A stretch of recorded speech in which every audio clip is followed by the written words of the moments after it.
Welcome to the 67th Cyberspace Wing Commander's Call. I am A1C Carney, your narrator for today's event. Thank you to those in attendance. Please note that we will be taking questions live towards the end of the event. Due to connectivity issues, we are unable to stream this event today. We'll begin today's event with a short welcome message from the commander of the 67th Cyberspace Wing, Colonel Sean C.G. Kern. Colonel Kern, sir, the floor is yours. Thank you. That was well done. Appreciate that. Okay. Hey. Hiya.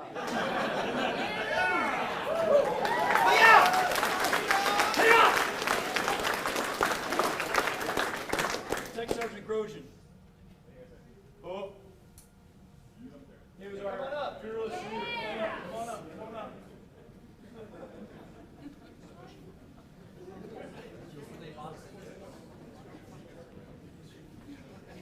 It was creative. It was awesome. I loved it. I want more. Yeah. I really appreciate you.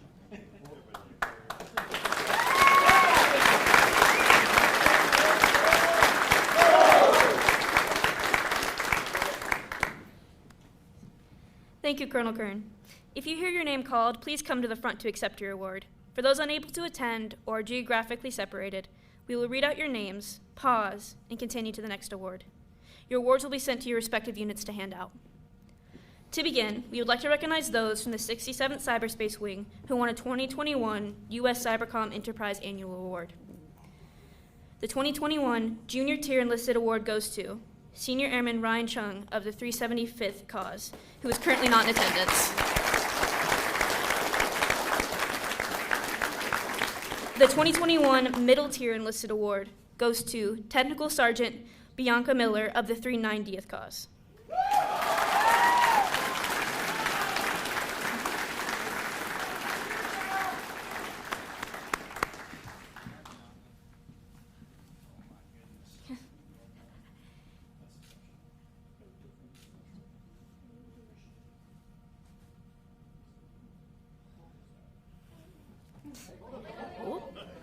Okay, get a picture. All right.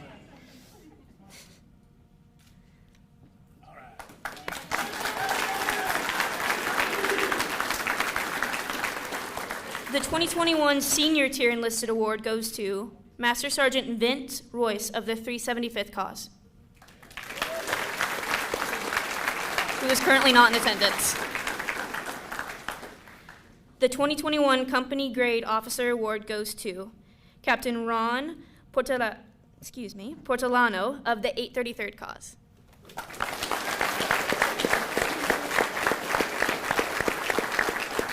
Thank you so much.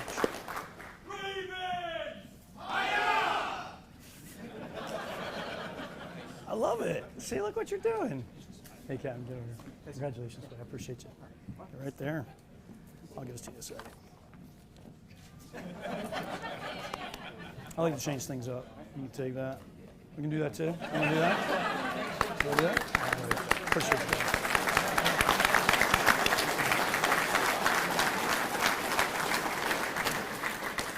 Congratulations to all our U.S. CyberCom winners. Next, we will recognize gunslingers who have garnered a 67th Cyberspace Wing AFISRAP nomination. The 2022 Outstanding Regular Air Force ISR Airman of the Year goes to Senior Airman Erica Burke, 92nd Cause.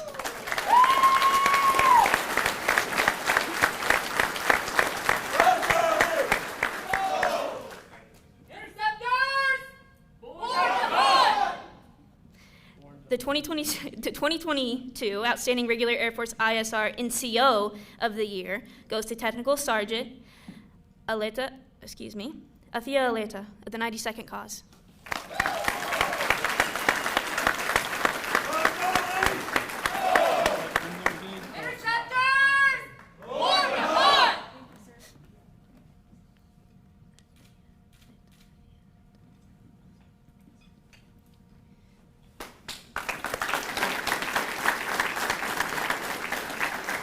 The 2022 Outstanding Regular Air Force ISR Senior NCO of the Year goes to Master Sergeant Michael Ziegman of the 375th Cause.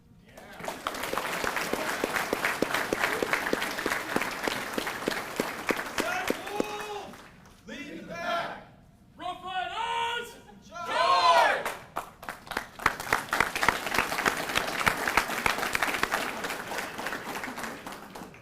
The 2022 Outstanding Regular Air Force ISR FGO of the Year goes to Major Michael O'Donnell of the 315 Cause.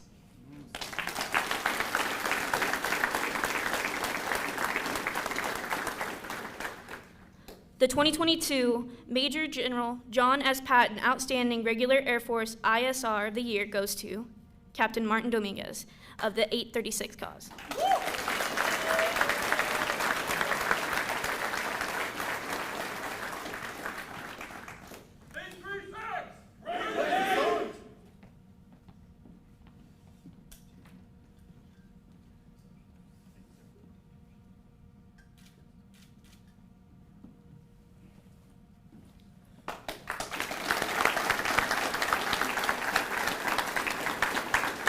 The 2022 Outstanding ISR Intermediate Level Civilian of the Year goes to Bethany Canup from the 305th Cause.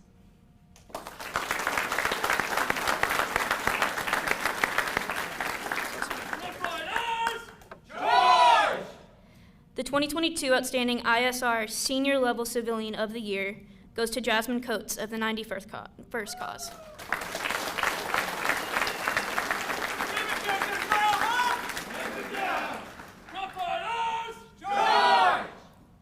The 2022 Outstanding Deployed ISR Enlisted Airman of the Year goes to Senior Airman Jacob Poladina of the 375th Cause.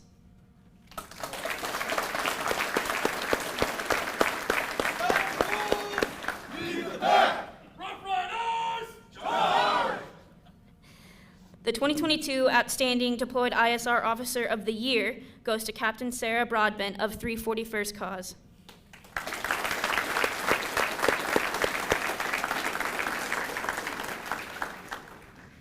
The 2022 Outstanding ISR Contributor of the Year goes to Major Eric Gonzola of the 834th Cause. Major Gonzola is unable to attend today due to a PCS, as I was.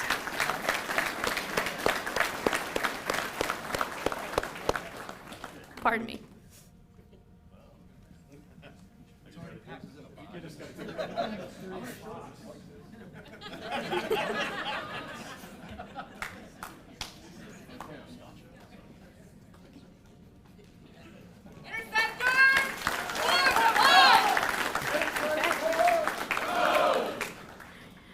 The 2022 Outstanding Operational Support Flight ISR Unit of the Year goes to OLA Intelligence Flight, 390th Cause.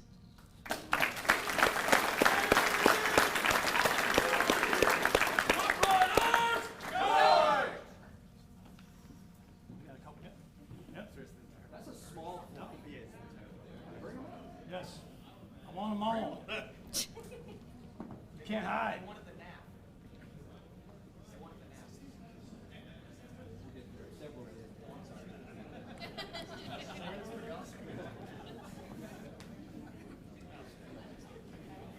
Trevor, you have wide angle on that? Hey, y'all take your time. We're here all night. Bring it in.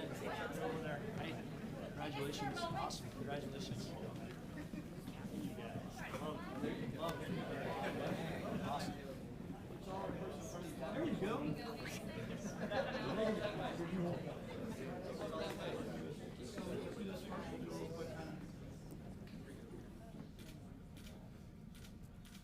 Hey, hold on. Anytime you gotta move the camera 3 times. Move over there a little bit.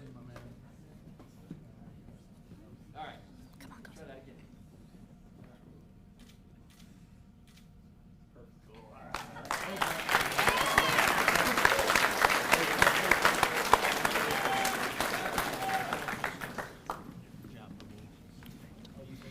The 2022 Outstanding Intelligence Squadron of the Year goes to the 341st Cyber Operations Squadron, who is also the 16th Air Force nominee currently competing at ACC.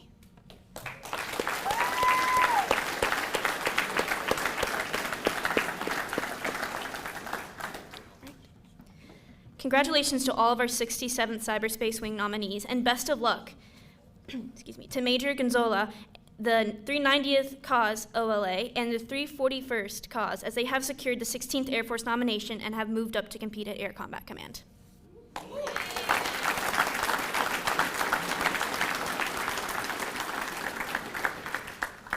Next, we would like to recognize the 67th Cyberspace Wing 2022 Lance P. Sijan nominees. The 2022 Lance P. Sijan Junior Enlisted nomination goes to Technical Sergeant Alexander Sigwin, the 375th Cause.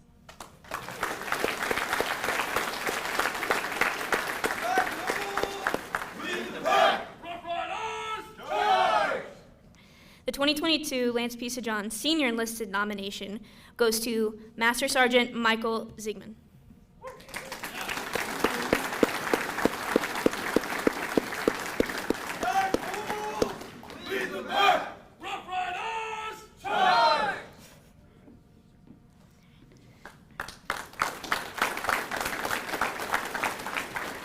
The 2022 Lance P. Sijan Junior Officer nomination goes to Captain Edwin Cardenas of the 837th Cause.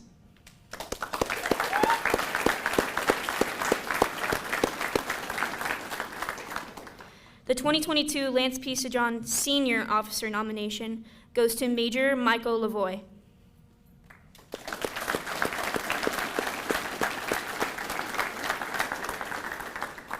Great job to all of our Air Force ISR nominees and Lance P. Sijan nominees. We wish you the best as you compete at the next level.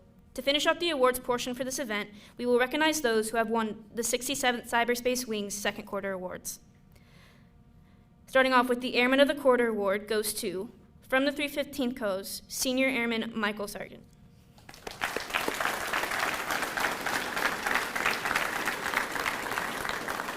The NCO of the Quarter award goes to, from the 837th Cause, Technical Sergeant Daniel Ragsdale.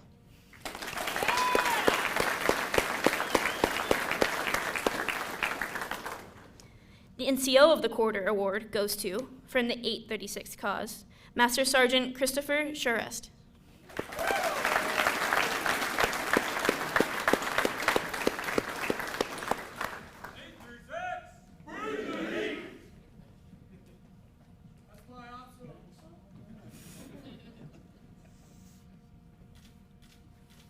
Hold up. We're sideways. It's going to show up.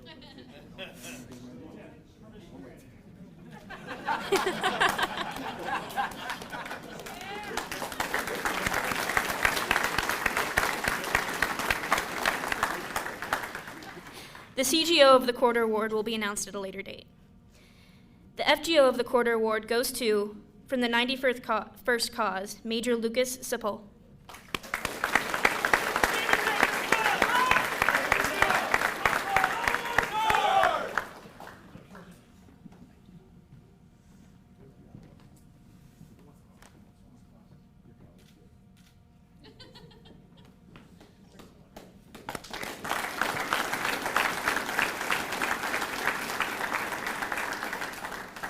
The Junior Technician of the Quarter Award goes to, from the 375th Cause, Senior Airman Jacob Polidina.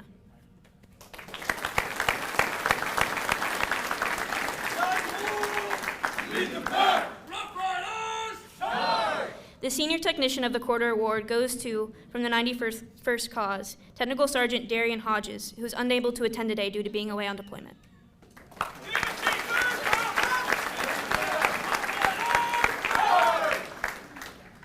The Civilian Technician of the Quarter Award goes to, from the 837th Cause, Gary Morgan.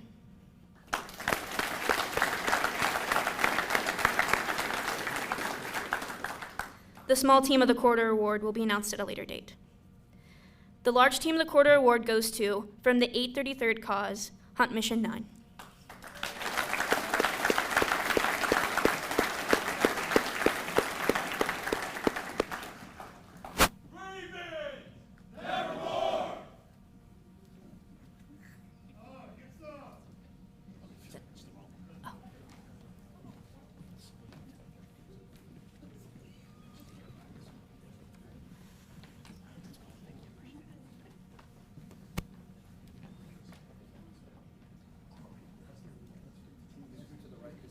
Scoot in.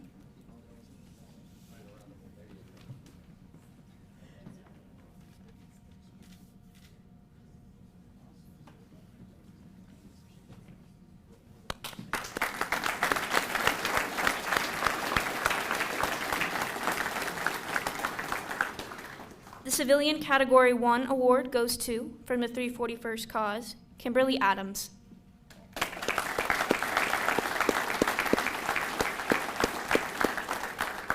The Civilian Category 2 award goes to, from the 315th Cause, Michael Jerome.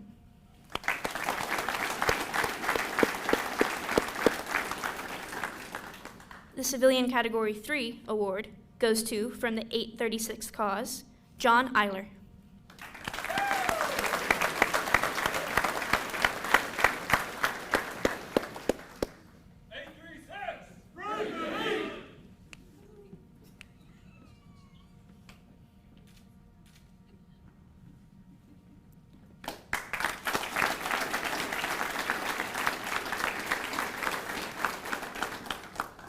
The Key Spouse Award goes to, from the 837th Cause, Heather Christians.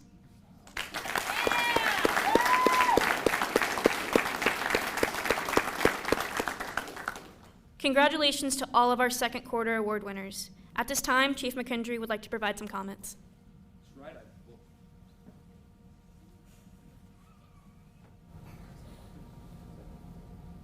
Oh.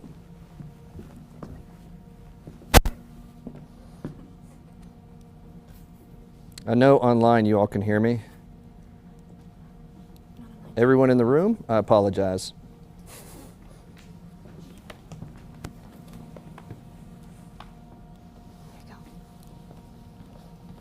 Can y'all hear me now? Yes. Is anyone wondering how I made chief?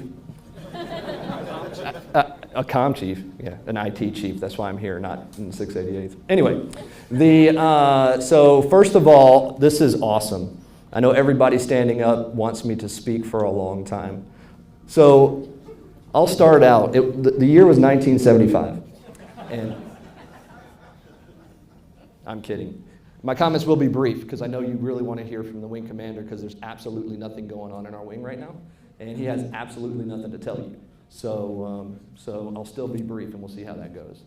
If you could go to the next slide, we're going to continue with the celebration. So yesterday, we had 58 gunslingers selected for Staff Sergeant and are the newest members of our NCO.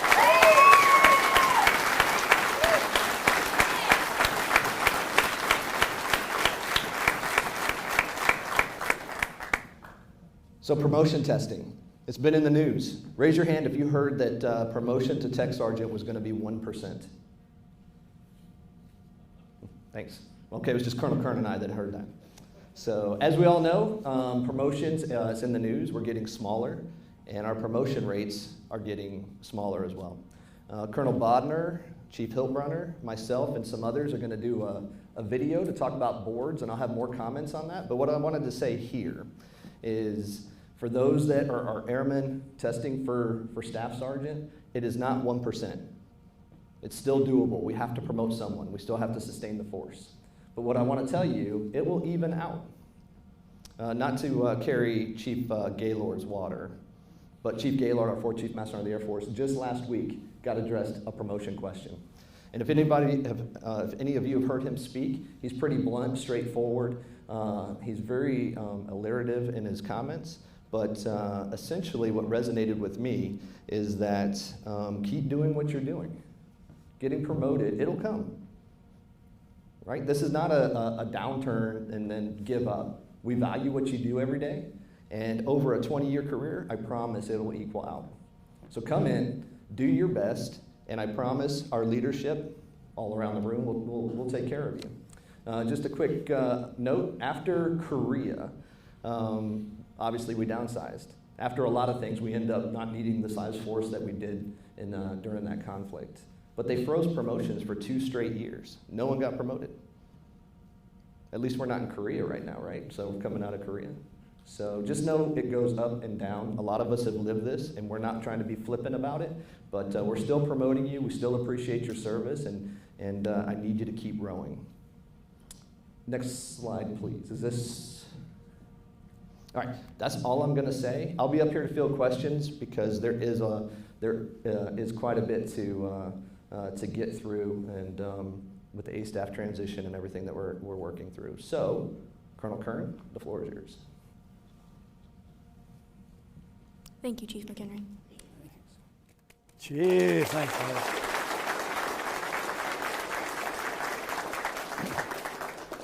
Never give a colonel and a chief a microphone.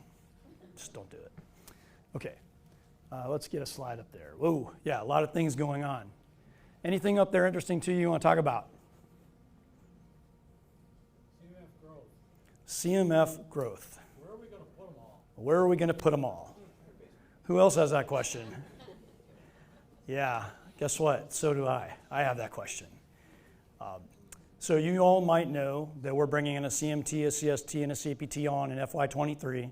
We're going to do the same again in FY24. So 6 new teams. We have an operational planning team together that includes ACC, 16th Air Force, and the wing. It also includes the 502nd, who have a role in facilities, of course. Our wing, soon to be A5, is kind of honchoing that for us.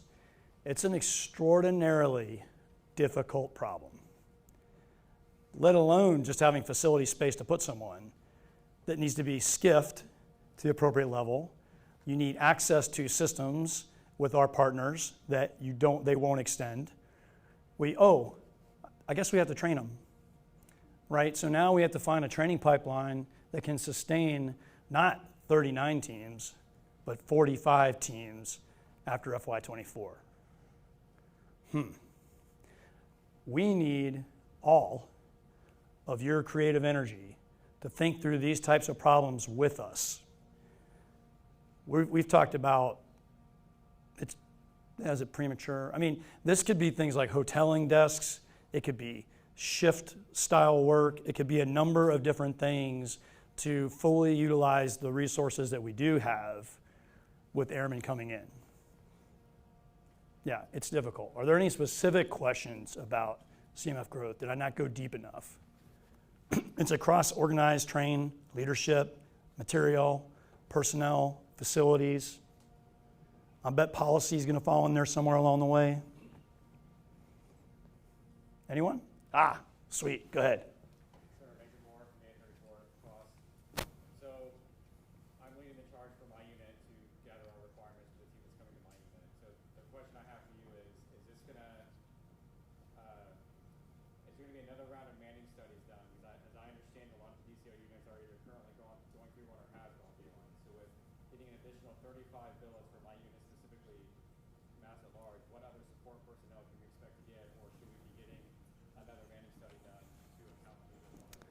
Right, so for everybody online that might not be able to hear that, the basic question was, as units are being identified to onboard these billets, what support infrastructure will be in place? So does STANEVAL grow? Does DOT grow? Does the CSS grow? Those are terrific questions. The answer's gotta probably be somewhere in the middle, and what do I mean by that? I've been through a lot of immersions in the wing, as you can imagine, and many, many times the question is, hey, sir, we need more manpower. Hey, sir, we need more manpower. But I rarely get anybody ask me, hey, sir, we need more automation. Right? Now, we can't automate our way out of a facilities problem. We can't automate our way out of the totality of the personnel problem. But I bet you we can make it easier on us. If we could identify those things that we could automate down and in through the wing to relieve that burden from you, so you can unleash your intellectual capacity and do greater work. Things that only you can do. Let the machines do the rest, right? So we are establishing an A6 in our wing. Think Chief Technology Officer. Think optimization and automation. We're aligning process engineers. We spent money and hired one Black Belt Six Sigma process engineer, one Green Belt Green Belt Six Sigma engineer, coupling them with our technologists to drive lean process, both in business processes and mission process, and then automating that so you can do the work that really matters. And then we'll see what CSS looks like, what DOT looks like, what STANEVAL looks like. Were there any other functions you were thinking about, Justin, when you asked? No, sir, you hit it across the board. All right, thanks, buddy. That's a great question. All right, anything else on CMF growth or anything up there? Come on. Every question is a good question. Right? Have you guys ever heard that? There's no such thing as a dumb question. How many people heard that? No such thing as a dumb question. I hate that line. I like every question's a good question. Every question's a good question. And here's why. If you're thinking it, I guarantee you, other airmen are too. Here's another good reason why. Asking that question helps me clarify something for you. Here's another good one. You may ask me a question that I haven't considered and that our staff hasn't considered. So then we have to go back and do homework. You sharpen our logic and our understanding of problems in such a way that we can deliver better results to you. Because the wing serves the groups and the groups serve the squadrons. Yes, sir. Sir, Captain Wayne, 346 Test Squadron. So concerning the digital optimization and automation, is there a org box or somewhere for airmen to be setting ideas on things that they find in their unit that they could optimize or automate? I love that. So the question was, thanks, man. The question was, is there an org box that any of you can submit ideas to RA6 so that we can look for opportunities to triage that, prioritize it. I apply resources to your problems and then solve your problems for you. So, Lieutenant Colonel Owen, Garrett Heaton, either of you here? They're really busy. What I can tell you is, if there isn't, there will be. And it'll be quick, right? In the meantime, your org box is my email address. Like for reals, right? I'm really good about responding, usually within about 24 to 48 hours. Don't worry about it. It doesn't mean that I'm the one working it. The staff will engage and work on your behalf. And you'll be able to see that. We're trying to create dashboards, if you will, where you can see where your ticket is with us or where your idea is with us, and you can see it progress through. We may have to pull you in and ask for clarifying, comments like, what are your requirements?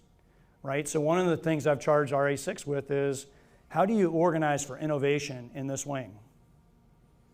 Right? So I did an immersion with the 367th. They've got a project management branch.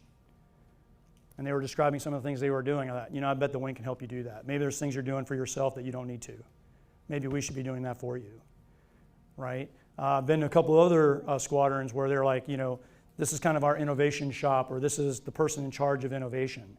So how do we link up together across the enterprise, find your ideas, put our priorities and resources against it, and then scale it? See, that's the sweet spot in innovation. It's just not getting a point solution in your squadron. It's identifying opportunities that we can scale across the wing.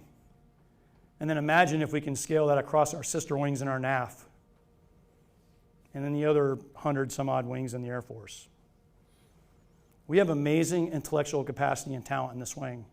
I could probably count on one hand the wings in the Air Force that have the talent we have. That's not bragging, that's a fact.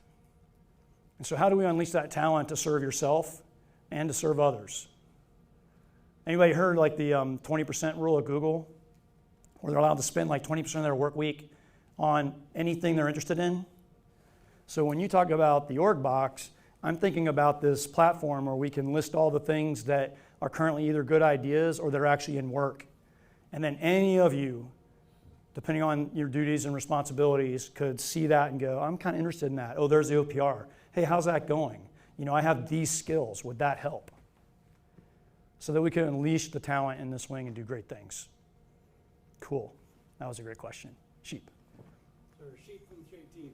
Following up on the optimization and efficiencies and stuff, can you share your philosophy on getting waivers for burdensome rules? For waivers for? Burdensome rules. I really honestly thought reduce institutional burden on 67 cyber wing units might be a thing that might interest you. I love you, man. Okay, so here's how it works. I told our IG that my goal in command, before I leave command, is to sign 200 exceptions to policy. 200 exceptions to policy. What does that mean to you? What that means is you have to tell us what does or does not add value to your mission and your airmen, right? Your commander is going to assess that value, make a risk determination, and within my authority, I will delegate down to the lowest level for those exceptions to happen. So I joke that I want to sign 200.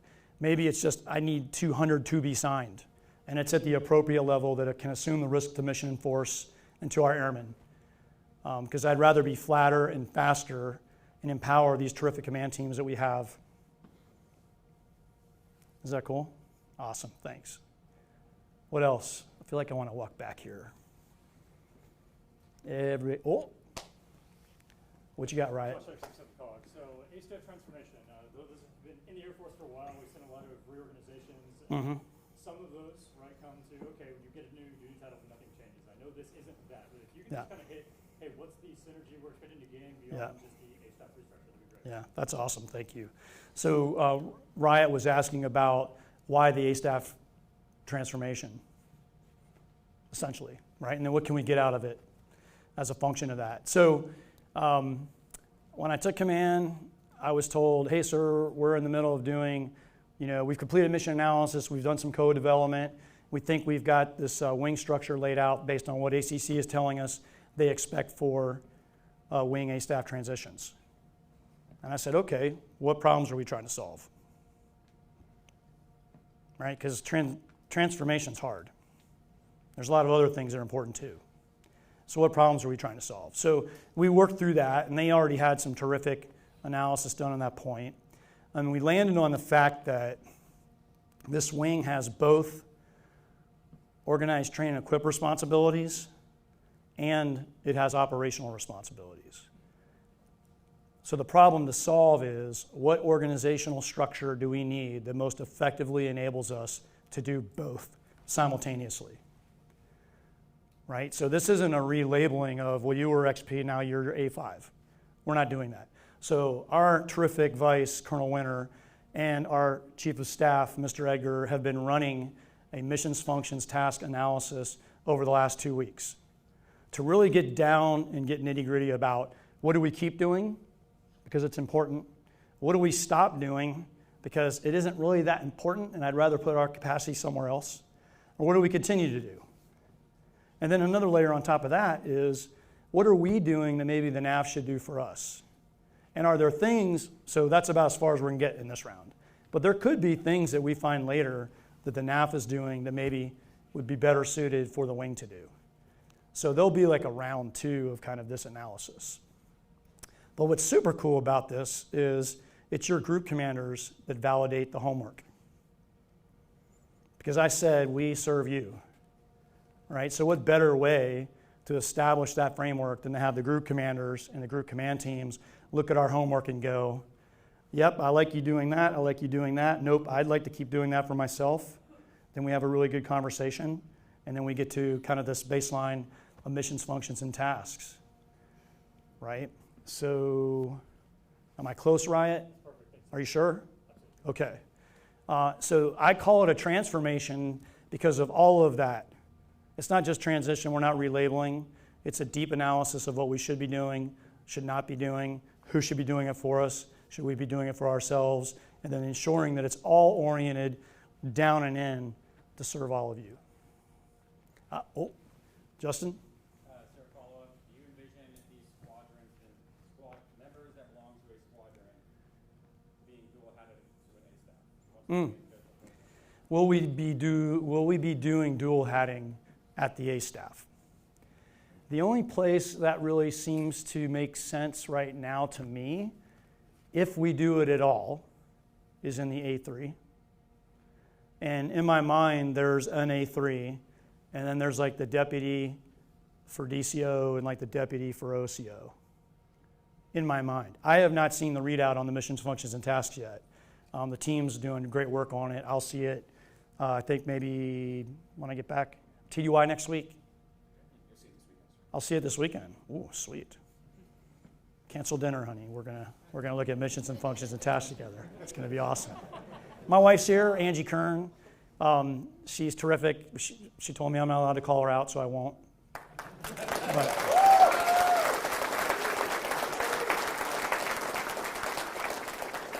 oh, thank you. That was sweet. Happy birthday, ma'am. Didn't she just celebrate a significant milestone? Oh, sorry. Oh. Yikes. Okay.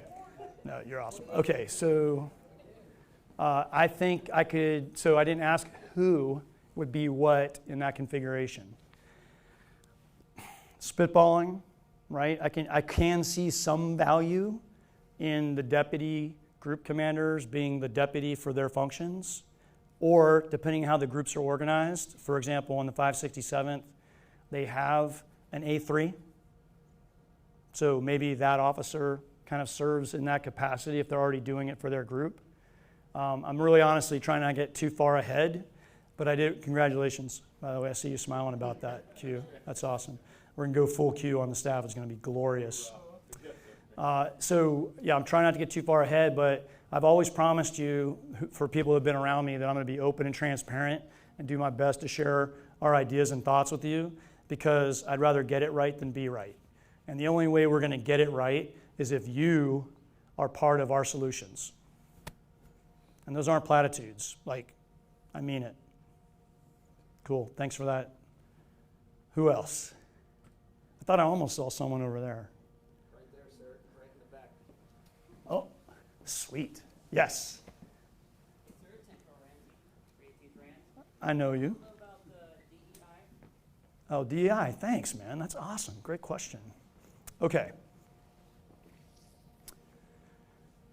So we have a diversity, equity, and inclusion committee at the wing, composed of volunteers. And their purpose is to make sure that every airman has a voice, right? Because every voice that's silenced in this wing is missed opportunity. So Angie and I had a chance to go down to Wing Command, kind of a seminar for incoming wing commanders at Montgomery, Alabama. And we had the opportunity to listen to Mr. Brian Stevenson, who was raised in Alabama. And at the time, the local policy was that children of color could not go to high school. They stopped at 8th grade. Stopped at 8th grade. Against the federal law, but they just did it anyway. So this group of lawyers came in, they fought, they got the local policy changed, and Brian Stevenson got to go to high school. And then to Harvard, where he is a Harvard-educated lawyer and the leader of a nonprofit, Equal Justice Institute, I think is the name of it, EJI. And they have a terrific museum in downtown Montgomery. I would encourage you to probably take 2 or 3 swings at that one, because you can't, to get through it all is just, it's flabbergasting. It just is. And I think we could reconcile ourselves as a nation around those periods of history where we weren't who we should have been, frankly, right? So in this wing, because we can't control the rest of the world, but I think and know that with your energy and passion, we can change any part of our environment we need to make sure every single airman has a voice. Okay, so what does that look like in practice? I told you we had the D&I committee made up of volunteers who have full-time jobs, right? So I told them if it doesn't show up on your calendar at least 4 hours a week of doing D&I work, that's a problem. Because if you don't put it on the calendar, it doesn't get done. So put it on the calendar, right? And they're doing that. But we've made 2 calls out to you for volunteers. And they're very, very slow in coming in. Now imagine if everybody volunteered and we could federate that work, how much more we could get done. So if you think you have an hour or 2 hours of your week, then you could commit to doing something good in this wing to ensure every airman has a voice, please do. And I'm the executive sponsor for our D&I program, right? So they brief me no less than a monthly basis across the board. And then I will put priorities and resources against those issues, and we will fix them. Now, for some of you that might think, we don't need this, everything's fine, right? So, and usually the logic I kind of have constructed in my mind is, we're good people. We're in a good organization. That should be good enough, right? Except that our Air Force IG has conducted reviews and have produced disparity reports that say being a good person in a good organization is insufficient. That disparity still exists, right? And as a white male, I don't feel it. I remember the first time I heard the word white privilege, I kind of got angry a little bit because I was like, hey, I was raised by a single mother until I was 9. We were poor, inner city Jackson, Mississippi. You know, I had to work my senior year in high school instead of play sports because I was trying to save some money that I could to go to college. And then I ran out of money and couldn't finish college. And then I enlisted. And so I'm playing this in my head and I'm hearing this phrase, white privilege, and I'm like, that ain't me. I don't have privilege. And then I learned that there's people that can't wear hoodies walking down the street. Well, I can wear a hoodie anytime I want. There's people that get special instructions about how to interact with law enforcement because of the things we've seen in our country. I didn't get those special instructions. And then it started adding up for me. I'm like, oh, I get it. So now I'm at a space where anytime I hear a word or phrase that kind of sort of triggers me, like emotionally, I'm trying to create space between the trigger and how I want to think and behave about it. And I can go on and on about that. But what I'm telling you is, and I can give you one last example of this, I apologize. So Lieutenant General Hawk, when he had his last Senior Leader Summit in May, it was a 2-day event. All wing command teams came in. An entire half day of the 2-day event was this topic. That's how important it is to our senior leaders, because a single voice that can't be shared is just a terrific airman wanting to do good things and can't. And that should trouble you. Okay. Did I get close on that one? Ben? Thumbs up. Thanks, buddy. What else? Someone track time for me because I have no idea what time it is. I'm not going to look at my watch. I get jazzed when I'm around people like you. 2 times in one day, right? PT. And commander's call. Did I just scare you, Joe? Sorry, buddy. Was that my angry commander face? No. I hate being restricted by cameras. Can I just use a selfie stick next time, Trevor, and walk around and can we figure that out? Can you follow me with a gimbal? Okay, we'll work on it. We'll workshop it. Okay, what else? Oh, nice. What you got?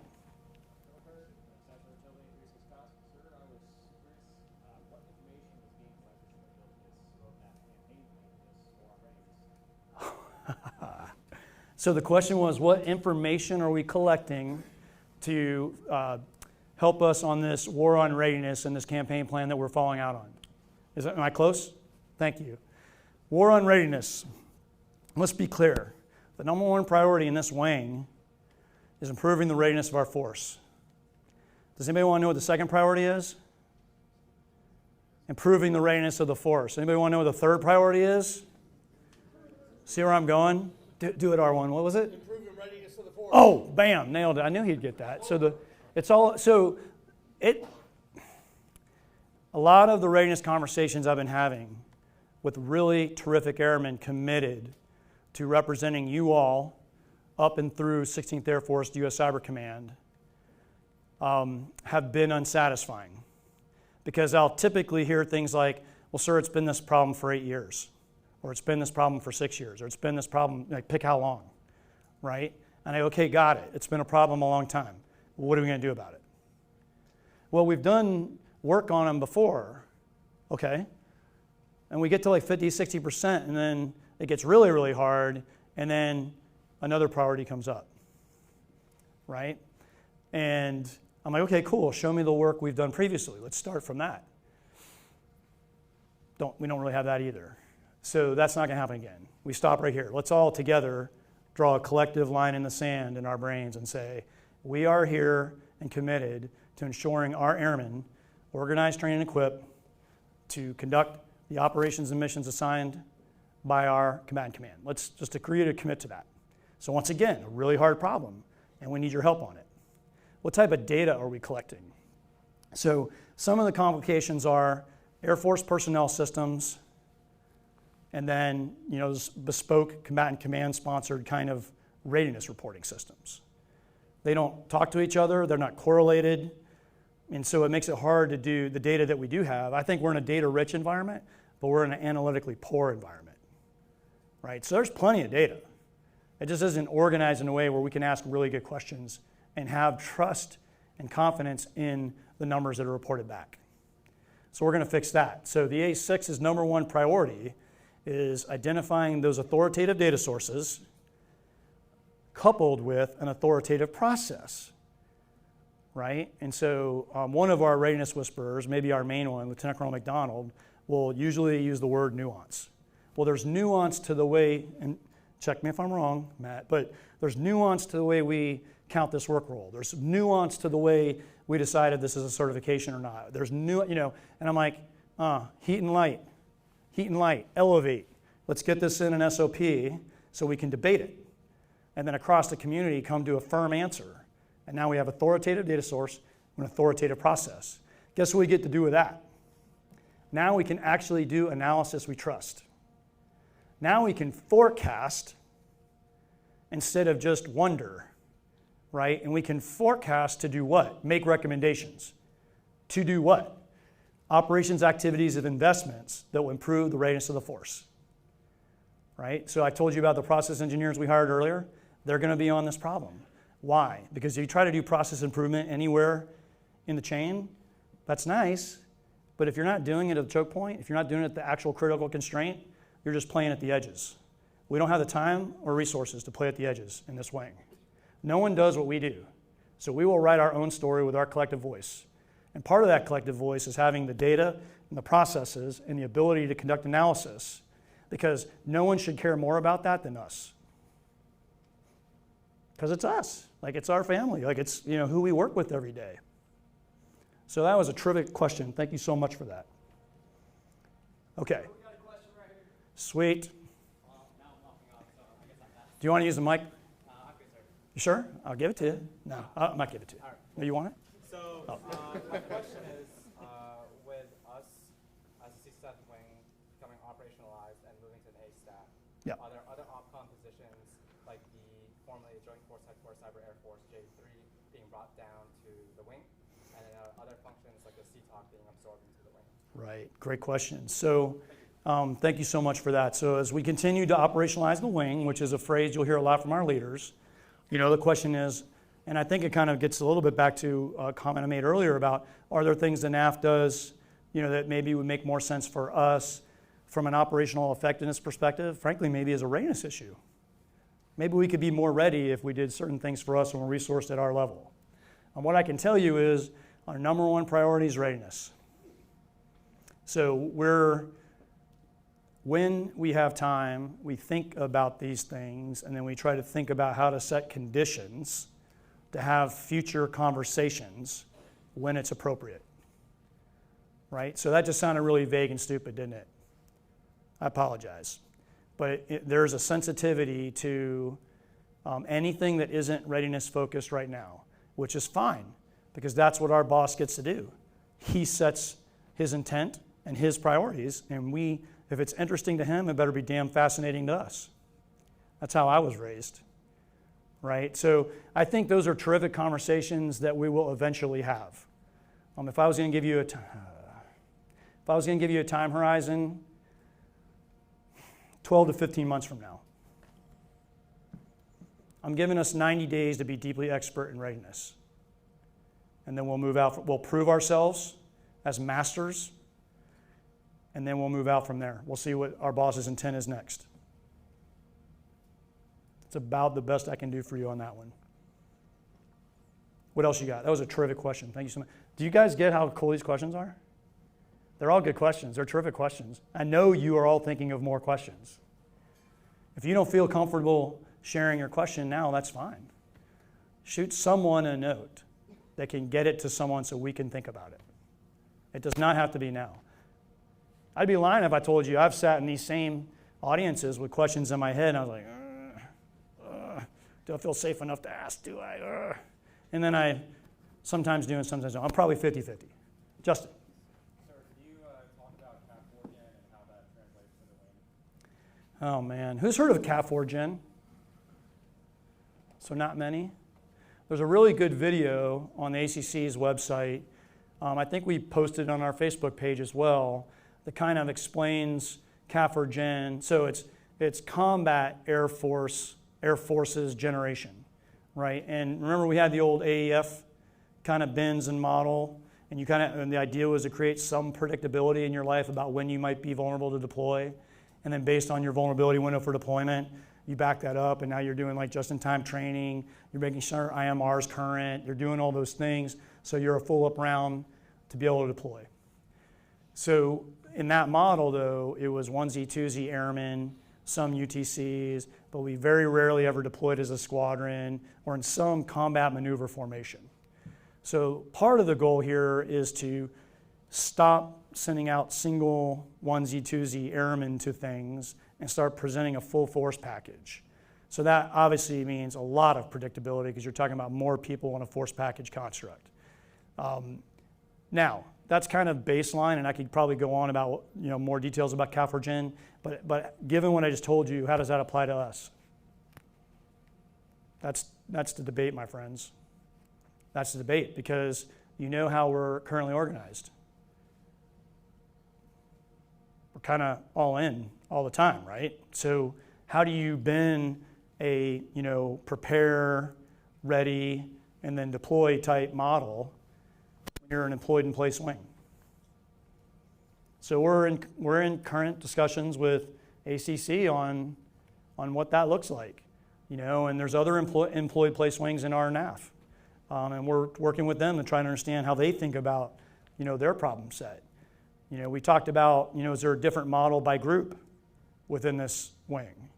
I'm not really a fan of that because we all have the same foundational issue, and I would rather just hold to that than try to make exceptions in bits and pieces throughout our formation. So what I would tell you is I believe it'll be transparent to you, right? We'll figure it out in policy, so that we can explain to Air Combat Command and to the Air Force how we're organized and prepared and how we're employed. And we'll do our best to fit a narrative and a structure that helps them understand what we do and why we do it. But I think it'll look transparent to you. That's my guess. And I would say we owe a version to ACC on 1 September. 16th Air Force, 1 September, and then it's General Gaedic, 8 September. So we're working our way through our leadership wickets. There's a strong propensity to want things that sound alike to be alike, right? So they'll say, well, the 688th wing, this is their model, and so then clearly if they're a cyber wing and you're a cyber wing, then it should basically be the same. Well, that's what we're working through too. So, what else? 3 minutes. Boom, 3 minutes, right on time. And I appreciate all of you back there standing this whole time. I know it's probably not cool. So I apologize for that, but I appreciate your commitment. I even see some smiles back there. I can see you. You're right on the light. The rest of you are hiding in the dark in the back. It's probably cooler back there. I might even be mildly sweating a little. I don't know. Okay. Yes, ma'am. Oh. Okay. We know your stance for uniformed personnel for DEI, but what about our civilians within the wing? What's their representation going to look like? What is their representation going to look like for civilians in their various pay groups within the wing? Across the entire formation? Yes, sir. Is it Evelyn? Yes. Yeah, okay. Sorry about that. I recognized after you stood up. So thank you so much for that question. How are women going to... How are civilians going to be represented through the wing? Do you want to be more precise, or do you want me to give you kind of a general answer? Sir, a general answer. You said airmen.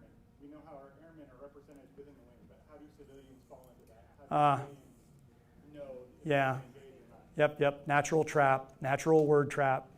So when you hear me say airmen, I mean everybody. I can say military airmen, I could say civilian airmen, but I generally mean all airmen. So thank you for letting me clarify that. I'm always interested in the right force mix, right? Let me tell you something that I learned about our civilian counterparts that, as not being a civilian, I didn't know. I will tell you it was an unconscious bias of mine. I had a civilian tell me, hey, sir, whenever you guys describe us as continuity, we really don't like that. I was like, wow, Tell me more. You don't like, that your strength or whatever is your continuity, your longevity in the organization, we've been there, done that, let me explain to you why that didn't work before, that kind of thing. And they said, because some of us, when we hear continuity, we just think, we're just there to do exactly what I just described, be the historians of the organization. We're not really there to be developed, to be challenged, to the next higher position or more responsibility or anything like that. And I was like, I would have never thought about that. I had another civilian tell me, what would really jazz our civilian population, like where they would get excited, is if there was a level of accountability, if they understood their value and purpose and what their focus should be, and then they were accountable to that focus. And I was like, I've never heard of accountability as a way of thinking about value. But imagine if you're just thought of as continuity, you're not really levied like hard, challenging problems, and then and so then you're not really accountable or anything, you're just kind of there. I was like, I never even thought about it like that. So there's just two simple examples on our civilian force, and thanks for putting a light on them, Evelyn, that I never would have thought of because I'm not a civilian. So let me ask the civilians that are in the room, when I say airmen, I'm thinking maybe you just think I mean military? Nope. Okay, so I've got some people who are like, no, they get it. You think of yourself as airmen. This is about identity, right? In a way. What do you identify as? Do you identify as a civilian? Do you identify as an airman? Do you identify as a civilian airman? Those identities matter. We need to understand and unearth those so that we can respect them and then move out together better. Because we're all stacked identities. If you think you're just one thing, I'd encourage you to go home and kind of reflect on that. Because eventually this comes off. So if you think you're just an airman, eventually I'm a mother. She's the mother. Let's be very clear about that. I'm the father.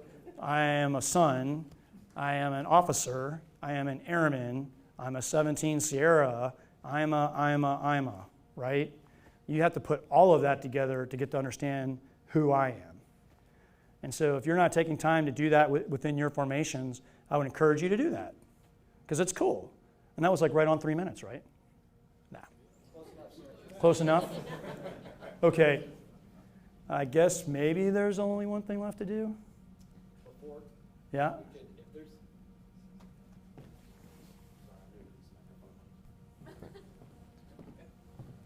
If anyone has any questions, after this, because this is a lot of high-level stuff, and Colonel Kern's a super smart guy. If you need additional translation, I'll be here. Chief Hoxie will be here. I'll stay here. Chief Hillbrunner, Chief Garon. I'll stay. Please come ask the chiefs for some clarification. And I know Colonel Kern's willing to take one-on-one conversations and stuff, and I'll be up here to your right. Cool.